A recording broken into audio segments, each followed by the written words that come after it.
I think that's a very critical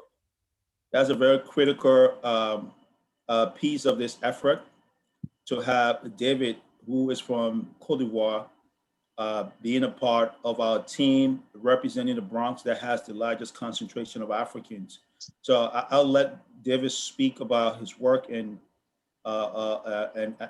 what he's done with the African community and our hope to do more. And then I can come in and talk about some of the future events that we have going. David, you want to go? Yes. Okay, David. David, you wanna jump in? Absolutely. Good morning again. And then feel free to stop me at any point and, ask questions. Looking forward to having, this like a conversation. I want to be very clear that we're not doctors, so we're not going to go into, medical consideration of, vaccine and stuff. But what we could do, we could actually tell folks why it's imperative, why it's important for them to get vaccinated and what we do in the Bronx. Again, as a Bronx person, born and raised in Ivory Coast, as you might have heard, black and Latinos have been the hardest hit by COVID-19, especially in the Bronx, in Brooklyn, and in Queens as well. A lot of people, a lot of our community members have died. And it makes a lot of sense for people like look like me running such a very important effort as the test and trace call. I just want to quickly talk about what we do in the Bronx. In the Bronx, some of my strategies to come to talk show like that, in order to, disseminate accurate information as a way to combat some of the misconceptions in the community. There are a lot of conspiracy theories, floating out there that are actually discouraging our community member to protect themselves from COVID-19. I'm going to start giving some data right now. In the Bronx right now, we have, I'm going to start with citywide. In the city of New York City, for example, we have about 66% of adults, let's say resident, with at least one dose of COVID-19. And then I'm just going to talk about Black people because we're all Black here, and African. I don't have the specific data for African immigrant working on that, but only 37 Black people have so far received at least one dose of the vaccine. You're going to see, if you want to compare with white people, that's 54%. And then when you compare adults who have been fully vaccinated, you have 33% of Black people, and then you have 49% of white people. So there's a lot of work to do for our community. Other communities are pushing, not even listening to a lot of misconception there.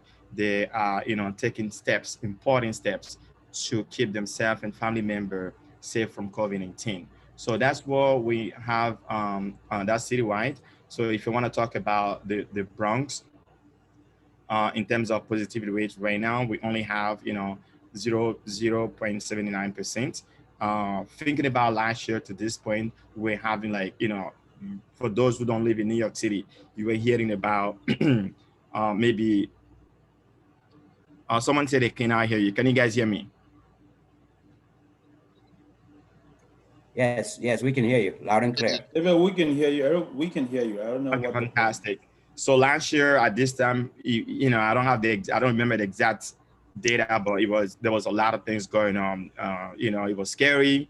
You could see like thousands of people dying, and positivity rate was, about 20%, some places 18%, and other places 32%. Right now we are at 0.79%. So we're doing much better, and that's due to a collective effort. The Test and Trace Corps and other community members like you who have partnered with us to educate our community members in order to keep, the positivity rate down. I'm not going to get into Manhattan. I would just want to focus on the Bronx. So if you have any question, you can stop me. As Famod said, we've done a lot of work about getting people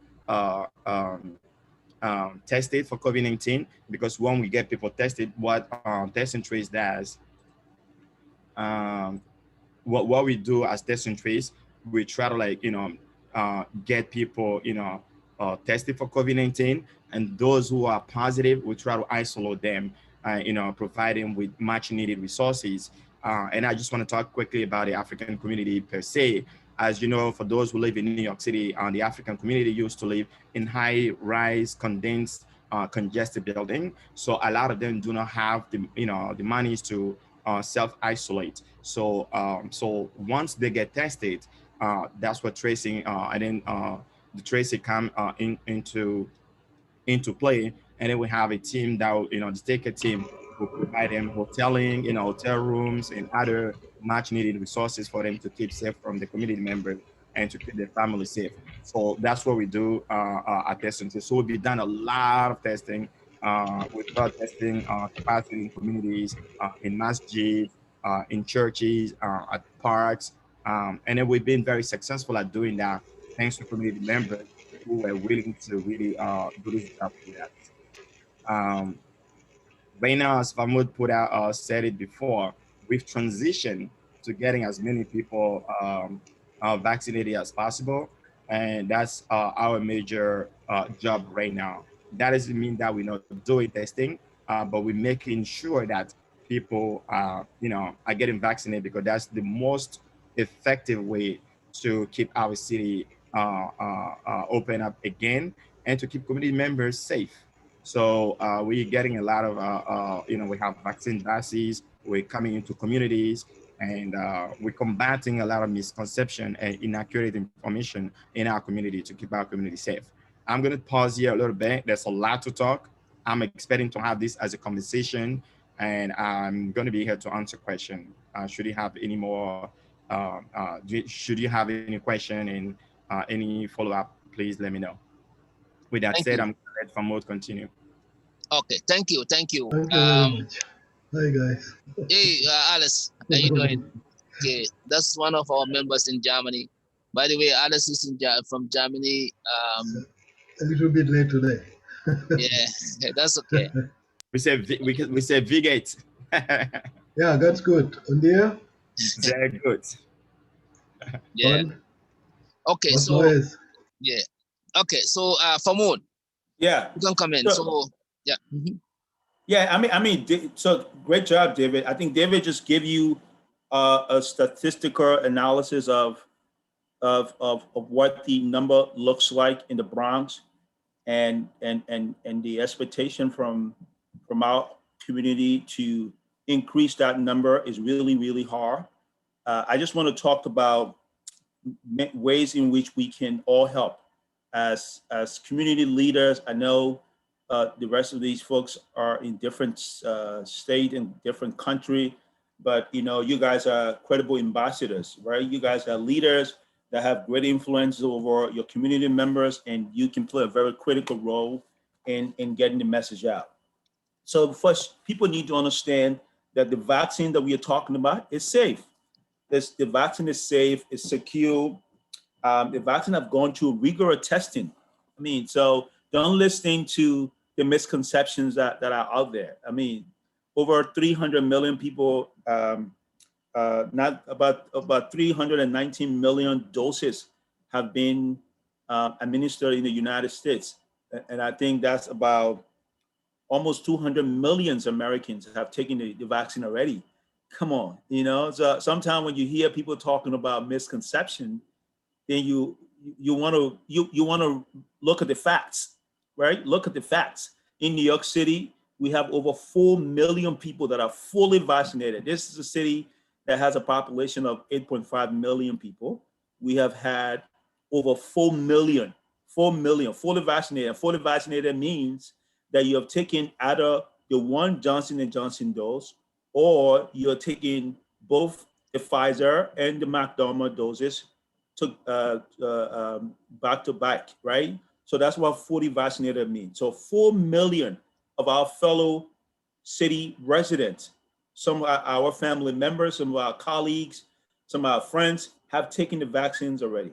So, clearly, yeah, we digest information differently, we evaluate information differently, but clearly this cannot be any conspiracy to do any harm to anyone if it's not intended to save life, because 4 million people wouldn't have taken it if it was if the conspiracy that people are talking about or that are masquerading around were true. No one would have taken it.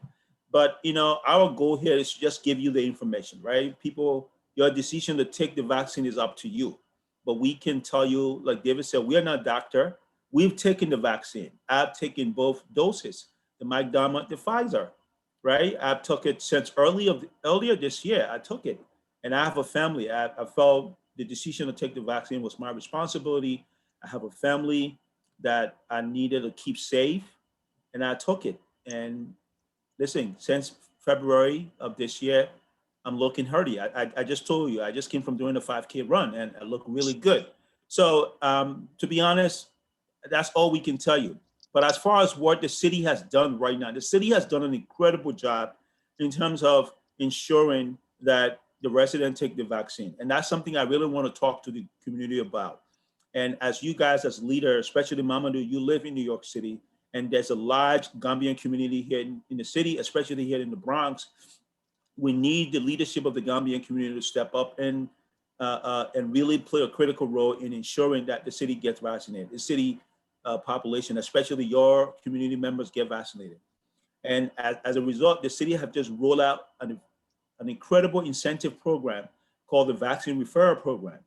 I've worked with the city for about decades, and most of the time there's this reaction from the community organization that the city always want us to do this for them, do that for them. What do we get in return? And I think the city just answered that question by this campaign. The vaccine referral program, I think, is a win-win for the city and for a community organization. So a community organization like the Gambian community organization can make up to $20,000. All she needs to do is to refer people to get the vaccine. So every referral you do, and let's make it clear that we all need to take the vaccine. And taking the vaccine is our responsibility, is a decision that we made. But what the community organization role is here is to make a referral. And once you make a referral, you get $100 for each referral. So everyone that you refer that take the first dose of the vaccine and gets $100.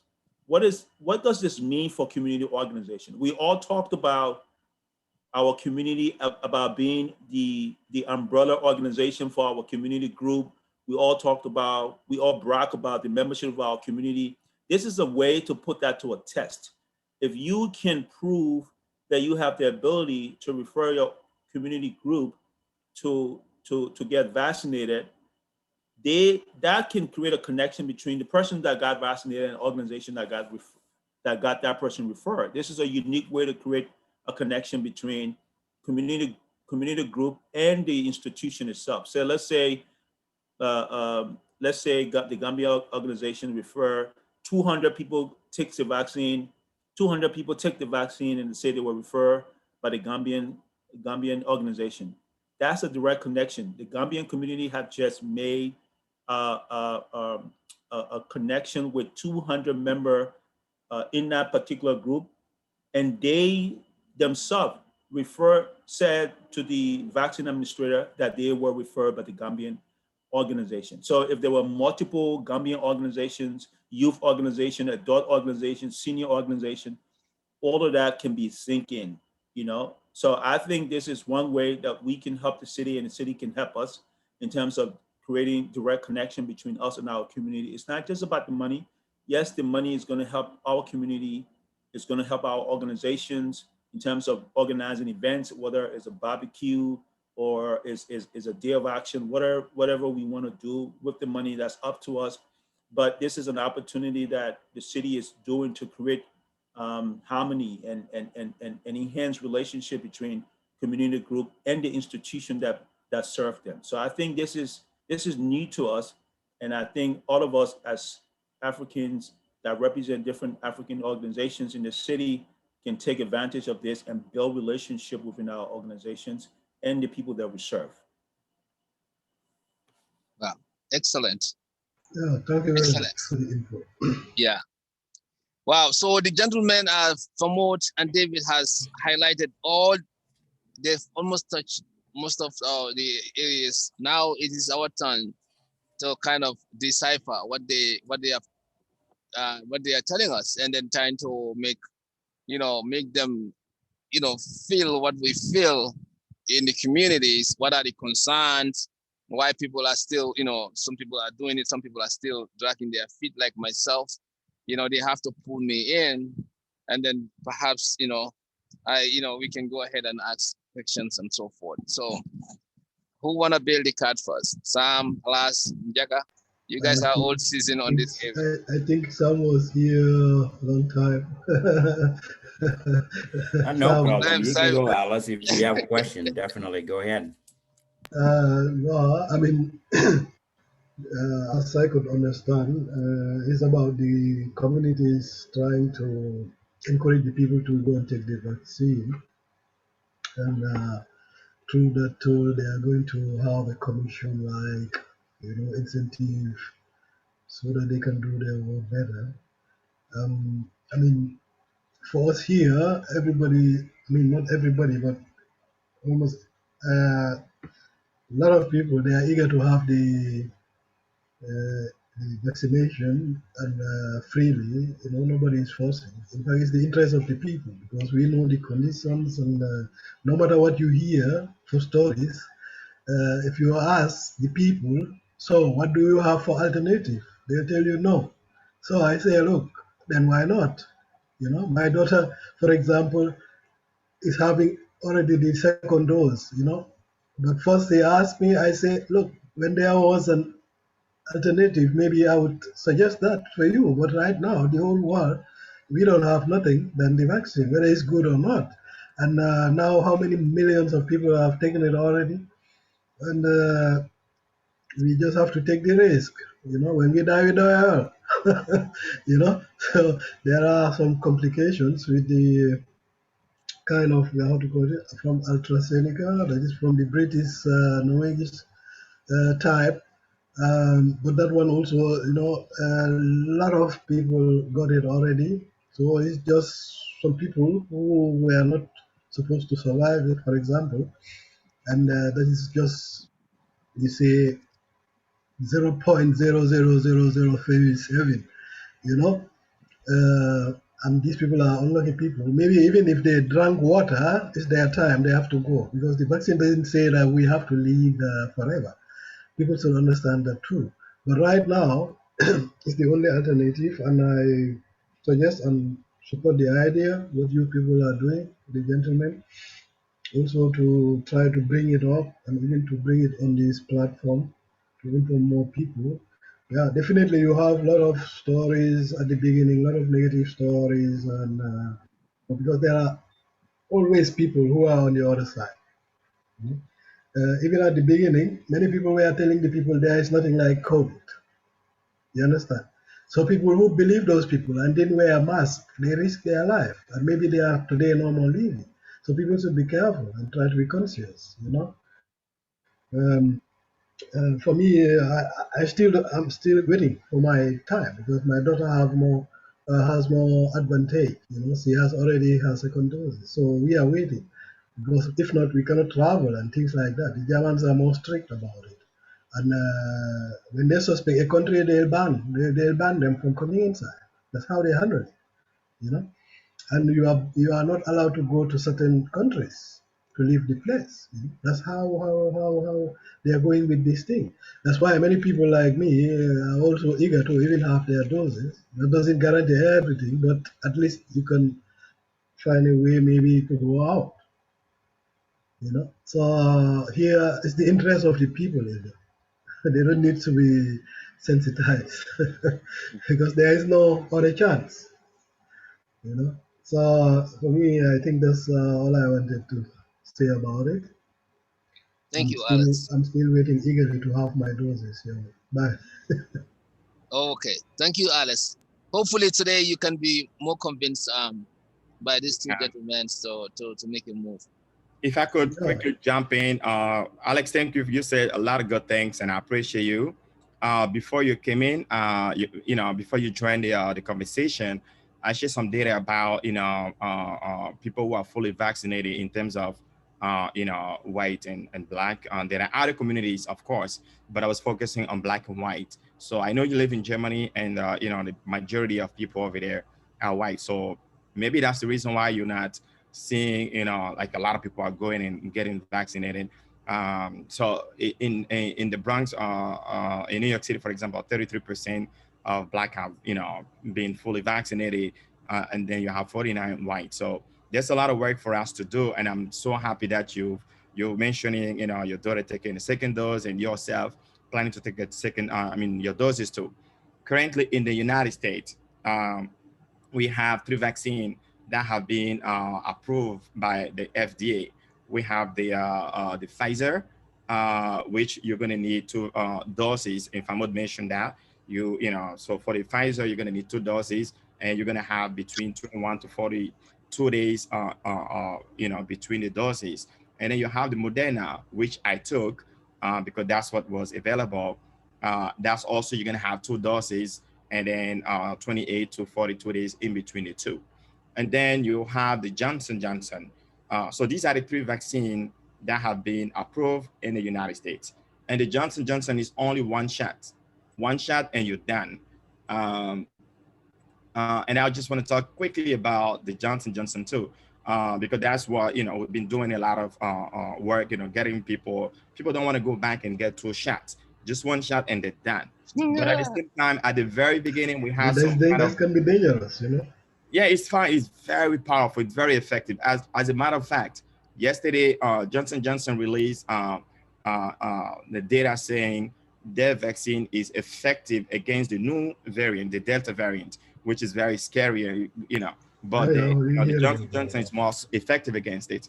But if you guys remember, at the very beginning of the year, there was a lot of issue. We paused the Johnson Johnson because 5 people out of let's say 15 people out of 8 million had some issues. At the beginning it was only 5 and it became 15 out of 8 million people who got vaccinated. So we are telling people the vaccines are safe and effective, and as of now, they're very the Johnson Johnson is is protecting you against the Delta variant, according to what I see yesterday. So I just wanted to say that when I was in Africa, I just came back weeks ago. My mom took the AstraZeneca. She got the 2 doses, and that's what we have in Ivory Coast, in certain part of Africa. So they're taking it. My family took it, to be honest, because they saw me on Facebook, getting the vaccine. So they got inspired. I didn't even tell them when I went there, everybody's going to take the vaccine. I said, you guys are taking the vaccine? They said, we follow you on Facebook, and you're taking it, we're taking it too. So, we do encourage everybody to, this is the best way to protect ourselves, and vaccine are free, and they're very much effective. I just wanted to, so thank you, Alex, for point. I know it's a different situation, as you mentioned. Maybe I missed that part, but it is known that in your place, like you mentioned the number, if you compare it, and maybe you having more black people there at that area than white people. So the question is always how comes, that these people are more than, So I think there is another problem in America. Blacks have been suffering in this condition for a long time. They used to say that it's changed and so, and we used to have the best pictures of America as usual. But when you are there, you see other things going on which are not known outside. It's definite that everybody have to show his or her best part. But this thing is being known. So my only advice to black people in America, they should not always think that somebody should go first. We even have a recent example like Obama. Nobody could have imagined that a black person would be a president. Obama believed in himself, didn't have any complex. He knows why a white can do, can a blue and a yellow and a black too, because they are all human beings. Your intelligence, whether you are not, intelligence has no color. You understand? You even in America today, if you look, there are a lot of scientists there sitting, discovering something, and they are black people. So that means their color didn't give them that intelligence. Intelligence is neutral. So always my advice to black Americans is they should forget about that. Nobody is better or, or clever than the other or more intelligent than the other.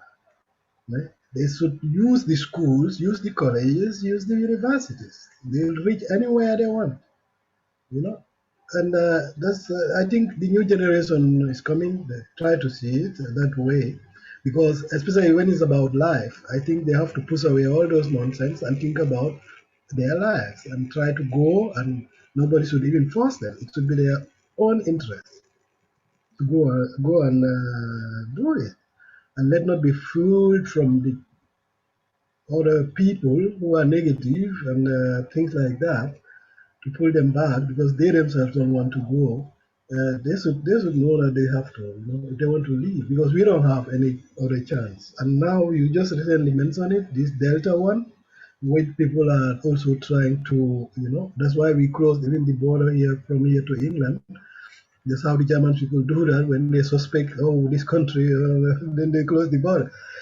So every country is trying to protect himself, and Americans themselves, they should be happy that these things are available. Now you have a lot of, like, Johnson Johnson, AstraZeneca, and all these things. We are even having here biotech, from biotech, yeah. That is also from here. That's what I wanted to take, but I have to first get an appointment, because it's the interest of everybody now. We fight for appointment. So I don't understand. You people are having everything there, and you're waiting to be pushed to go and take it. I mean, but it's good that we have people like you who can sensitize the people and then encourage them to go and do it because they are doing it for their own good. On the other hand, I can understand such people too, because at the beginning there were a lot of nonsense, I would say, stories around the internet and all over. And these people were conservative people who always wanted to sort themselves out of the thing. There were a lot of critics and so on. I mean, I myself, I know a lot of stories. I didn't support it. These things happened in Africa. They used the Africans for certain experiments, which was not good. And if they make a mistake, they'll straight away point the finger to Africa and say, look, it's from there. They will never say exactly what happened. Yeah, Like AIDS, Africa is being used as excuse. You understand? So the corona is the same thing. Had it been that it happened in Africa, they will not talk about the virus and how it happened, how the explosion happened. They'll point the finger straight away to Africa. And that's what I hate. That's what I hate. And these were things that happened before. yeah. But when we talk about the corona, we all know what happened and where it came, and things like that. And we have to Now, definitely vaccinate ourselves to go forward. That's what I wanted to say. yeah, yeah. Africa is always perceived. Even in our call right now, somebody say, why Africans speak languages that nobody understands. So we are always profiles. Yeah, but we are Yeah. speaking the language. People should try and come and speak our language. You understand? I'm just saying, even in this call right now, there's somebody who types something like that. But I know people are always profiling. Yeah. Yeah. That is normal. That is Yeah. normal. I should speak German maybe now, and then they understand more. Sam, what do you have? Thank you, Alice, for that wonderful response. Okay. Yeah, thanks, gentlemen. And today, just first, I'd like to appreciate your time, our guests, especially. We are on here every week, every Sunday, same time. It's great to have you two here. Famod and David, because what you're doing here is sensitizing people and really confirming to people that, hey, you can take this vaccine, you can take this to protect yourself, because you've shown it yourself, and proven that you've taken it and nothing happened, because a lot of people from the beginning hesitated, and including myself hesitated to take it. Something like this, I always want to wait and see what I hear and what I see from the people that first took it. If I see positive influence, then I will be encouraged to go take it. If I see a lot of negativity in there, then I will back off, and I'll just hold on to myself and not take the risk. So what you're doing today and what you just said here is very, very important. And of course, this video gets shared on Facebook, and a lot of Gambian people, a lot of African people are going to hear from you. This is your area of expertise. This is what you do. And if you come out, if we have people like that come out and talk to people, really makes sense for people. It really encourages people. So I appreciate your time very much, very, very much. And now I can say that I am convinced to go and try it myself too. But I would prefer to take the one shot rather than two. So Johnson & Johnson will be the one that I'll be looking for. Definitely, and try and schedule an appointment and go take it. I rather have one. I have a very busy schedule as well. I'm in fact, last Wednesday I left my home and I traveled. I was in Memphis, Tennessee, and I didn't come home until Friday at 8 o'clock at night. Wow. So I'm always a lot of time I'm always on the road. I'm traveling because of work. So something like a one-shot deal will make will make it for me. That's I'm not have time. I don't want to go back for another one. So because I may not have time, but even though this is important, don't get me wrong, it's very important. It's worth taking the time and go take it. I'll just prefer the one-shot deal and get done with it and don't have to go back there. So, and I've also heard from coworkers, I work in my company's corporate office, and I've heard people taking it, people that took it, and I've heard all kinds of stories. I go out and eat lunch with our people, and then I heard different people talking, and I just be listening. I wanted to be that person that listens to all kinds of stories first before I make a decision. So, some said they took the second one or the first one they took, they were, oh boy, they were knocked out, and the whole day they couldn't do anything. And I heard people say things like that. I was like, uh-oh, that's not good to hear. So, but anyway, my question today is, what are the challenges in the Bronx or New York area there? I know one of you said you're in the Bronx. I think, David, you're in the Bronx, right? Yeah. So what are the biggest challenges in getting people out to go get vaccinated? I'm going to say something and I'm going to let Famod jump in. Famod and I both live in the Bronx, but I'm focusing on the Bronx. Famod is like a citywide external partnership. So it's pretty much everywhere. But as Alex, I think that's his name, my German brother. Yeah, Alas. Okay. Yeah. I used to be very good in German, but I totally forgot everything. Yeah. But when we speak here, then some and others will not understand. So let us try our broken English. Okay. So so Alex has very good point. We cannot overlook the fact that okay, perfect. Sorry, somebody was calling me. We cannot overlook the fact that people have concern about the vaccine, about medical experiences. These are legitimate concern because people say, oh, you have the Tuskegee, the syphilis experience on Black people. We still have this concern. We as outreach worker, we're not going to say this situation never happened. It did happen before. When people have those concerns, like, I'm going to wait a little bit, maybe these are experiences on Black people again. I can assure you that this is not the case. At this time, this COVID-19 is not the case. I got very sick. And instead of like 1 or 14 days, Famod is my colleague, you know how he hit me really, really bad. And I know other people that it hit really bad. So there's no Really? conspiracy.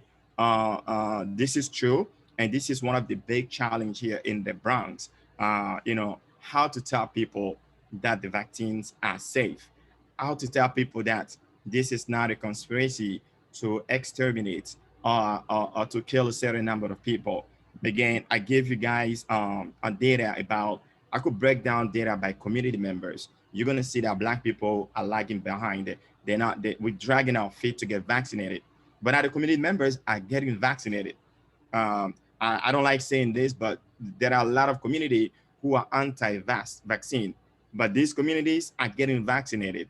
That's where you know these vaccines are safe, effective, and protect you against COVID-19. With that said, I'm going to let my colleague jump in here. Thank you very much.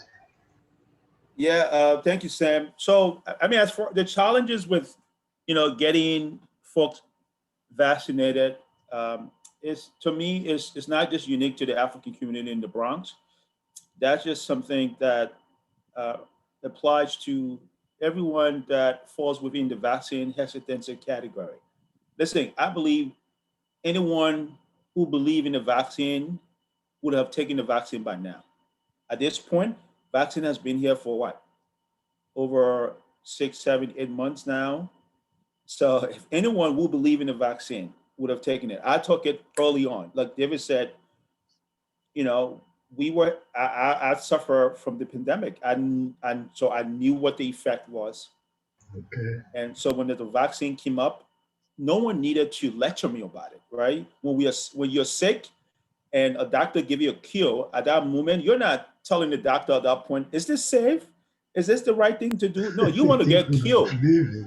So I understand the hesitation from other people because you never tested COVID, So that's my personal experience, right? My personal experience was driven by the fact that I had this terrible, terrible fever for 2 weeks from early on in 2020. And it was just during that time. And I'm sure a lot of people had that fever in New York early March, late February, early March 2020, when it first started. A lot of people experienced it, but they did not know it was COVID. But a lot of people experienced it. Some people had mild symptoms and some people have moderate one. Mine was really hard. It was really tough. So, and then later on, I realized this was COVID. And I'm like, wow, I don't want anyone to experience what I experienced. Anyone. I don't want to wish this for anyone. And if there were medication before, I would have taken that medication. Like I always take the flu vaccine. I always take it because I've seen what flu have done to some people. I've seen it with my own eyes. So every time I go to my doctor for my checkup, she said, "Famod, have you taken your flu?" I said, "No, give it. I'm shoot." So I've never had issue with flu. I don't get sick. I'm a guy that never gets sick. Never.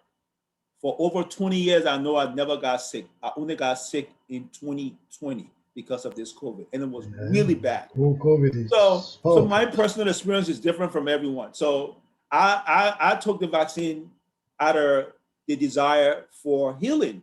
So if you didn't experience the COVID, you have a decision to make and say, no, I didn't get COVID, so I ain't taking it. But the reality is the vaccine is safe. We all have to be real about it. The honest conversation is, if you look at the data, the number of people who've died are Black and brown, right? If you look at the data. But then if you also see the number of people who are taking the vaccine are white people, Caucasian people. So you wonder, wait, why the vast majority of people who die are Black people, right? Black and brown people who die. But if the vast majority of people who are taking the vaccine are white people, then you start to think, what's going on? I thought the vast majority of the people that die are the people who are supposed to be taking it because they're the people who are somehow, at risk. And so I've done those things. I've done my own personal analysis and personal evaluation and feel that taking the vaccine is the best thing to do.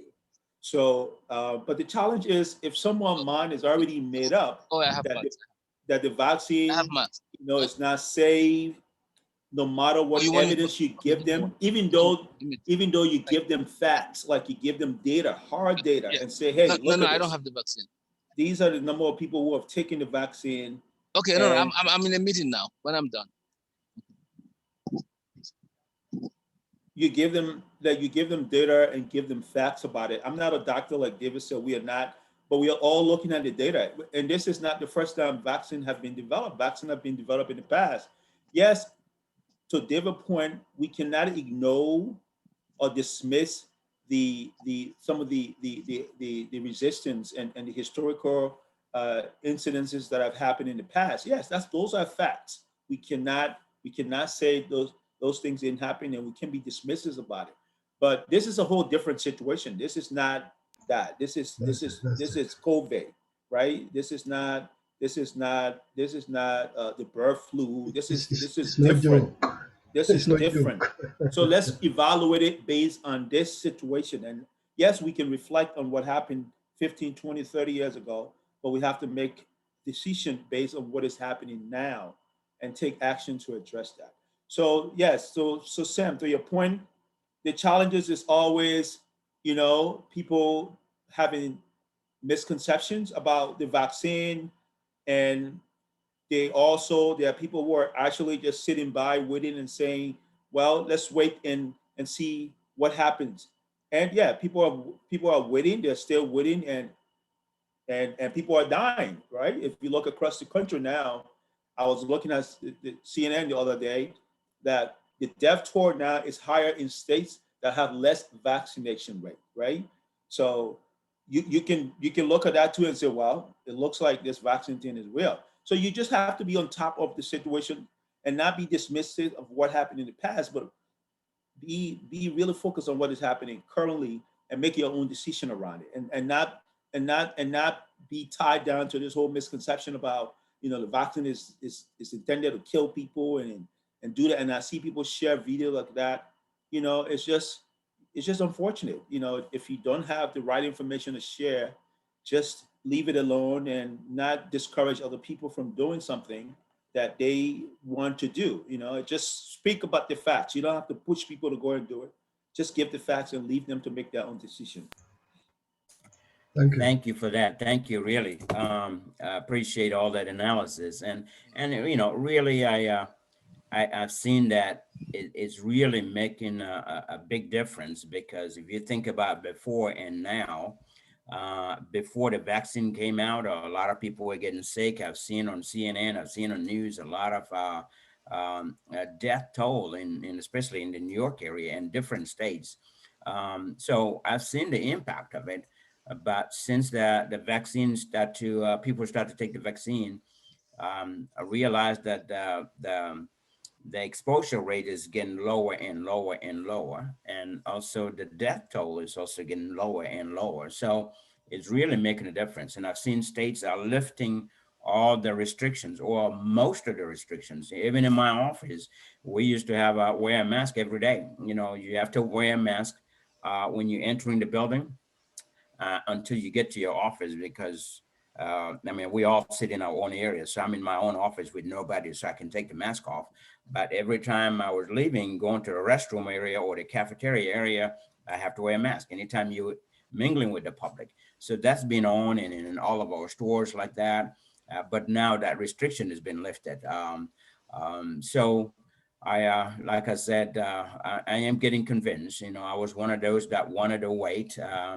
And not only that, because I look at myself as a person that does not get involved with a lot of public. I'm in my car by myself, and I drive to work and get to work. I'm in my own office by myself. And when I leave, I'm in my car by myself. I go to places, anywhere I go. Even yesterday, I was in Walmart. I wore my mask, Anywhere I go, I had to wear my mask just to make sure I protect myself all the time.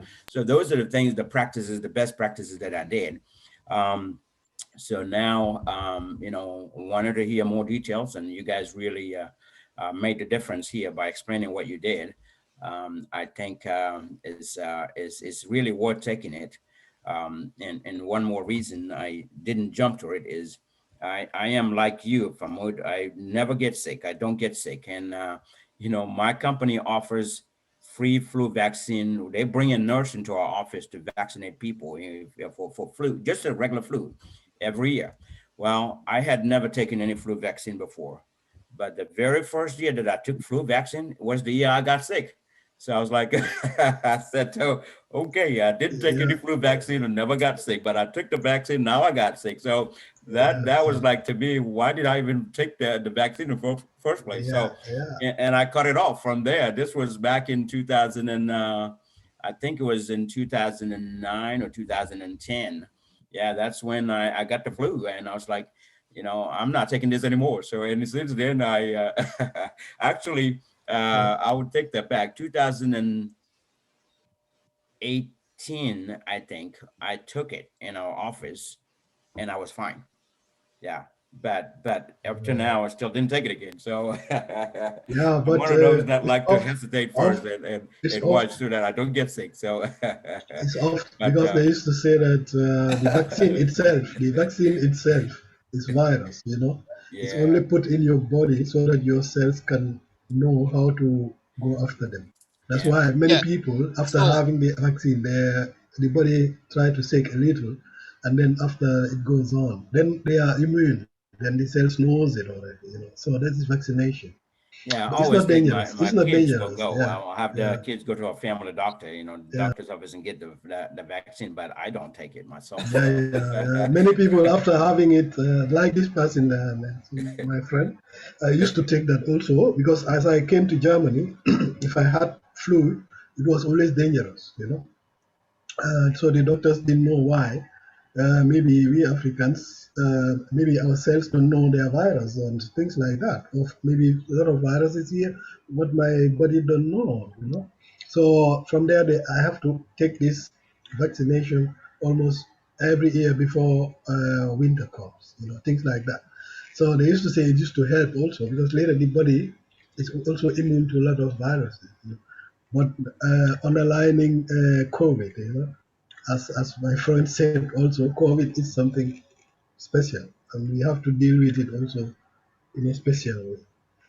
I mean, I can understand many people also when they are hesitating because at the beginning, as I said, a lot of stories came out, and to take that out of the head of the people again is a lot of job because everywhere you are seeing it was like they're going to put a chip in your body. They control you everywhere, because the pharma industry themselves they are fighting each another.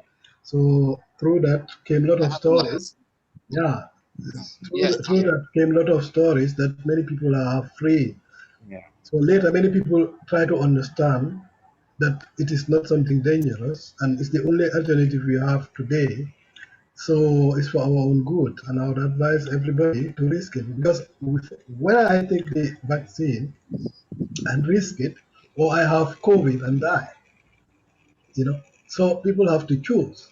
I can say I'm not going to take the vaccine, but when I have COVID, I'm going to die.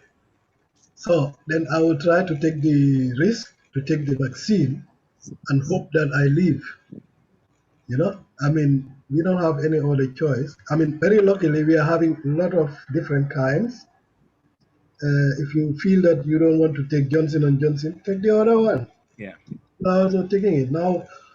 I think millions and millions of people on the world are already having this vaccine because it's important. Because when a percentage is being vaccinated and the others not, the risk is always there that this virus is always there.